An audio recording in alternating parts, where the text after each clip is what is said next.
நீங்க சொந்தமா வேன் எடுத்து அதுக்கு நேம் வச்சு அதுக்கு ட்ரேட் ஆரம்பிச்சுலாம் ரொம்ப கஷ்டங்க. ஆனா அதுக்குதான் சிறப்பா நமக்குன்னே ஒரு வாழ்க்கை அமைஞ்சிருக்குன்னா அதுதான். சிங்கிள் ஓனர்ஷிப்ல இருக்கிற வண்டிக்கு அவங்க கேட்கிற பிரைஸ் வேற எவ்வளவும் இல்லைங்க, வெறும் 22.5 லேக்ஸ் கொண்டு வாங்க, இந்த வண்டியை தாராளமா எடுத்துட்டு போங்க. இந்த வண்டிக்கு கேட்கக்கூடிய பிரைஸ் என்ன நினைக்கிறீங்க? ஜஸ்ட் 22 lakhsல இந்த வண்டி நமக்கு இப்போ சொந்தமாயிரும். ஏன்டா 22 லட்சம் தான் நினைக்கிறீங்க? இந்த வண்டிக்கு 8 லட்சம் ரூபாய்க்கு ஒர்க்ஸ் மட்டுமே பார்த்திருக்காங்க, கிட்ஸ் மட்டும் ஆட் பண்ணிருக்காங்க. அப்படி இருக்கும்போது இந்த பிரைஸ்லாம் அட்டகாசங்க. அது மட்டும் இல்லாம இந்த வண்டியும் இல்லாம இந்த வண்டியும் சரி, இந்த வண்டி கூட இன்னொரு வண்டியும் இருக்குது. அதுதாங்க உங்களுக்கு பெரிய சஸ்பென்ஸ். அந்த 3 வண்டியை சேர்த்து கொடுக்குற மாதிரி நீங்க அட்டகாசமா அதோட ட்ரேட்மார்க்ல இருந்து எல்லாத்தையும் சேர்த்து கொடுக்குற மாதிரி தான் இருக்குது.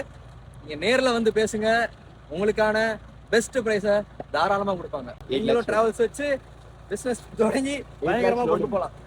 மறக்காம நம்ம personal pre own cars and பைக்ஸை ஃபாலோ பண்ண மறந்துடாதீங்க. சான்ஸை மிஸ் பண்ணவே பண்ணிடாதீங்க.